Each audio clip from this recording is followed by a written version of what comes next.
Rachel Zegler just can't seem to stay out of hot water, and now she's managed to get on Elon Musk's bad side. The drama kicked off when Rachel posted a picture of herself dressed as Snow White on Instagram, paying tribute to Adriana Castellotti, the original voice actress from Disney's 1937 animated film. But instead of scrolling past or leaving a thoughtful comment, Elon decided to drop a single laughing emoji on her post. That tiny emoji caused a massive explosion. Online, over 160,000 people stopped to see what the tech billionaire had to say, and more than 140 comments followed. While Elon's reaction wasn't exactly a sophisticated takedown, the timing and tone spoke volumes. It was essentially his way of saying, "I'm not impressed."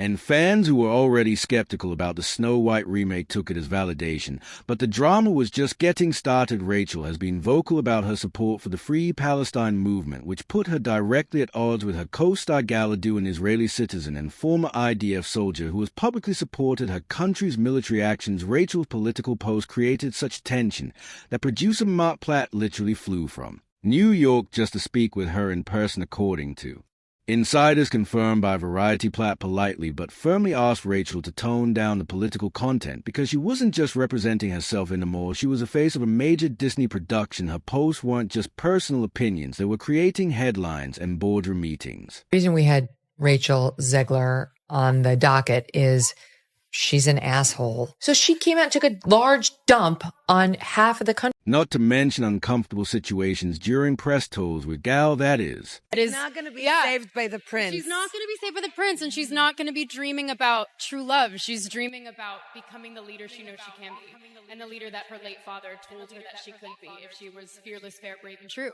The situation became so problematic that they had to hire a special media consultant to follow Rachel around and keep her in check. The tension between Rachel and Elon makes perfect sense when you consider their political differences. Elon strongly opposes anti-Semitic sentiments, putting him at odds with Rachel's political leanings. But if you thought that was the end of it, you'd be wrong. When November 2024 rolled around and the U.S. presidential election happened, Rachel couldn't help but jump into the phrase. She posted that she was speechless, embracing herself for another 4 years of hatred. And then she doubled down by quoting a now deleted Tumblr post by musician Ethel Cain that included the inflammatory line, "Made Trump supporters and Trump voters and Trump himself never know peace." That post sent conservative Twitter into a complete meltdown. Boycott hashtags were trending before she could refresh her page. Among those who reacted most strongly was Megyn Kelly, who went on air absolutely furious, calling Rachel a pig and arguing that Disney should have fired her immediately. Kelly also brought up Gina Carano's firing from The Mandalorian, suggesting Disney was playing favorites by keeping Rachel despite her inflammatory comments. The backlash grew so intense that Rachel finally did what celebrities always do in these situations. She pulled a classic Notes app apology move. She posted a white background with black text on her Instagram story saying, "Hi everyone, I would like to sincerely apologize for the election post I shared on my Instagram last week." She blamed it on emotions, mentioned it had been a difficult week, and wrapped it up with some generic PR language about respecting different opinions. Even that Elon Musk became an integral part of President Trump's administration. Rachel's comments weren't just attacking Trump supporters, they were essentially attacking Elon too, so it's no surprise that the tech billionaire isn't exactly her biggest fan. The tension between Rachel and Gal became even more evident on March 21st, 2025, when Rachel posted an Instagram carousel celebrating the cast and crew of Snow White. She wrote a heartfelt message about how filming defined her early 20s, mentioning turning 21 on set and building lifelong bonds with the team.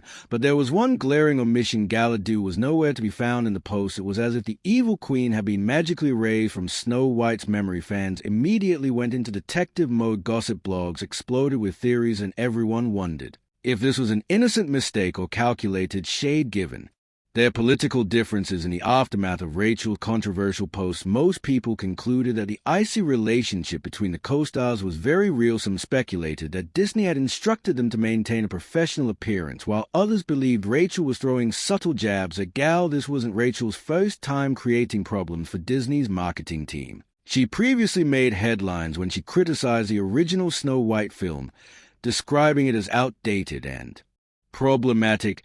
"I just mean that it's no longer 1937.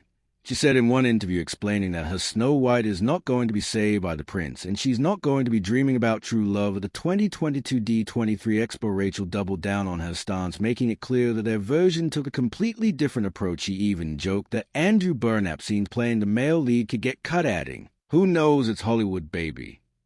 These comments didn't sit well with fans of the classic fairy tale, especially those who cherish the traditional romance aspect of the story. The backlash was immediate, and fierce critics from both sides weighed in. Some applauded Rachel for supporting a more independent Snow White, while others accused her of misrepresenting feminism and pushing a corporate version of female empowerment. Brand strategist Ashton Stein criticized Rachel's approach to press, suggesting she had missed all her PR training sessions. A controversy extended beyond social media when David Hand, son of the original Snow White co-director, publicly condemned the remake as insulting and claimed Walt Disney himself will be turning in his grave over the changes. Conservative media outlet The Daily Wire even announced their own Snow White remake titled Snow White and the Evil Queen, with Brett Cooper slated to play the lead role. However, that project mysteriously paused after Brett left The Daily Wire in December 2024 with no update. Since feeling the mounting pressure, Rachel attempted to clarify her comments in an October 2024 Variety interview,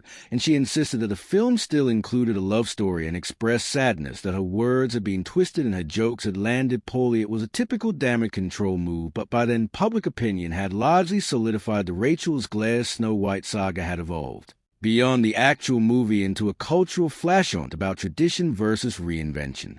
Through all the controversy, Rachel continued her promotional duties, but the tension never fully dissipated when Snow White finally hit theaters. The results were disappointing. As of April 23, 2025, the film had only earned $1,940, $6 million worldwide, $85, $1 million domestically, and $190, $5 million internationally, falling far short of the estimated $500 million zero needed to break even. Initial projections suggested a strong opening weekend of $63 $70 million, similar to Maleficent, but the actual numbers came in at a disappointing $42 million. While it technically led the box office that weekend, it was a hollow victory. By the second weekend, ticket sale plummeted 66%, and by week 3, Snow White had fallen to fourth place. Industry insiders blamed Snow White's poor performance on a combination of weak marketing, unconvincing visuals, and a storyline that didn't connect with younger audiences. But it's hard to ignore how Rachel's constant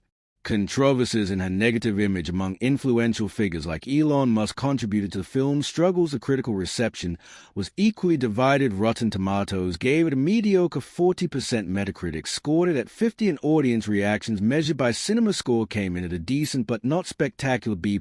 While Rachel received some praise for her performance, other aspects of the film were less well received. The portrayal of the dwarfs, the overall tone, and even Gal Gadot's performance as the Evil Queen failed to impress many critics. Some reviewers called it Disney's best remake in a decade, while others dismiss it as soulless, awkward, and weirdly preachy. The film had just enough sparkle to keep people talking, but nowhere near enough magic to make a commercial success. Rachel's journey with Snow White illustrates the challenges of reimagining beloved classics for modern audiences, while there's certainly room for updating fairy tales to reflect contemporary values. Her approach seemed to alienate fans of the original rather than bring them along for a fresh interpretation. Her comments about the prince being basically a stalker and Snow White being sweet but kind of useless in the original film struck many as dismissive of a cultural touchstone that generations have cherished. The clash between tradition and reinvention became the central narrative surrounding the film, overshadowing the actual story Disney was trying to tell instead of focusing on what made the new Snow